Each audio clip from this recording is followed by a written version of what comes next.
வணக்கம். சுப்பிரமணியம் யோகாமணி சேனலுக்கு உங்களை அன்புடன் வரவேற்கிறேன். இன்னைக்கு சமையல் குறிப்பில் நம்ம பார்க்க போகிறது பொரிச்ச குழம்பு எப்படி செய்யறதுன்னு பார்க்கலாம் வாங்க. அனைவருக்கும் அன்பு வணக்கம். திருமதி சுப்பிரமணியம். லஞ்சுக்கு இன்றைக்கி நம்ம செய்ய போகிற குழம்பு பொரிச்ச குழம்பு, அதாவது புளி சேர்க்காமல் செய்கிற குழம்பு. இதுக்கு நான் பாசிப்பருப்பு ஒரு 1/2 கப் எடுத்து வச்சுருக்கிறேன். அவரைக்காய் கழுவிட்டு தூரும் வேரும் நறுக்கிட்டு நார் எடுத்துகிட்டு 2 துண்டுகளாக நறுக்கி வச்சுருக்கிறேன். முருங்கைக்காய் நறுக்கி வச்சுருக்கிறேன். கத்திரிக்காயும் கழுவிட்டு பெரிய துண்டுகளாக நறுக்கி தண்ணியில் போட்டு வச்சுருக்கிறேன். அடுப்பில் ப்ரெஷர் பேன் வச்சு தண்ணியில் கொஞ்சம் மஞ்சள்தூள் போட்டு அதில் பாசிப்பருப்பு போட்டிருக்கிறேன். அவரைக்காய், முருங்கைக்காய்,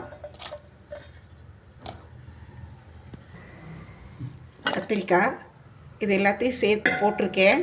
இதை மூடி போட்டு குக்கர் மூடி போட்டு ஒரு விசில் அல்லது 2 விசில் வர வச்சா போதும். இப்போ இதை மூடி விசில் போட்டுடலாம்.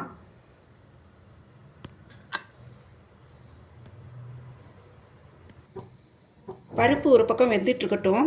நான் இப்போ இதுக்கு தேவையான மசாலாவுக்கு ரெடி பண்ணிடுறேன். அடுப்பில் ஒரு பேன் வச்சு எண்ணெய் ஊற்றிருக்கிறேன். ஒரு 6 மிளகாய் வத்தல் போடுறேன். சின்ன வெங்காயம் ஒரு 8, பூண்டு பல் உரிச்சது ஒரு 6, இதையும் இதில் போடுறேன்.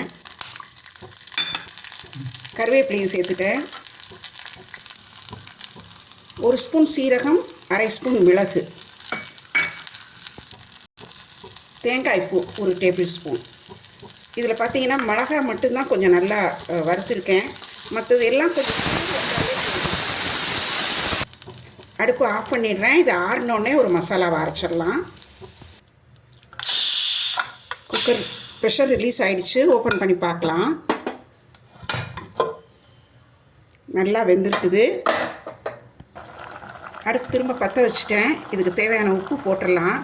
இது உப்பு ரொம்ப தாங்காது, ஏன்னா புளி சேர்க்கல இல்லைங்களா, அதனால் உப்பு பார்த்து அளவாக போட்டுக்கணும்.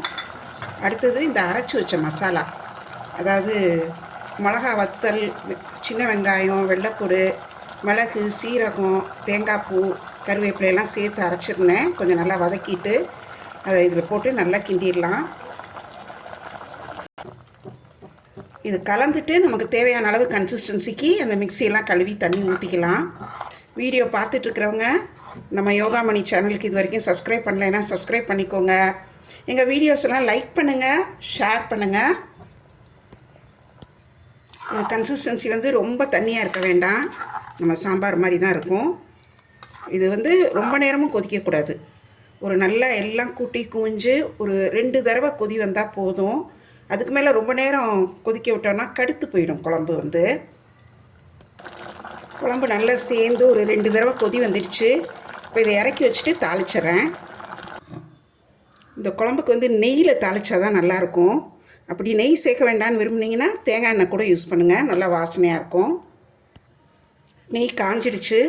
கடுகு உளுந்தம்பருப்பும் ஒரு 1/2 ஸ்பூன் சீரகமும் சேர்த்து போடுறேன். இது நல்லா பொரியட்டும். இந்த குழம்புல முக்கியமானது ஒன்று சொல்ல வேண்டியது என்னென்னா, லஞ்ச் பாக்ஸுக்கு இது அவ்வளோவா சூட்டபுளாக இருக்காது. அதாவது அதிகாலையிலேயே செஞ்சு மத்தியானம் சாப்பிட்றதுக்கு பேக் பண்ணுறதுக்கு இது அவ்வளோவா டேஸ்ட்டு மாறிடும். பாருங்கள், இந்த கருவேப்பிலையும் போடுறேன்.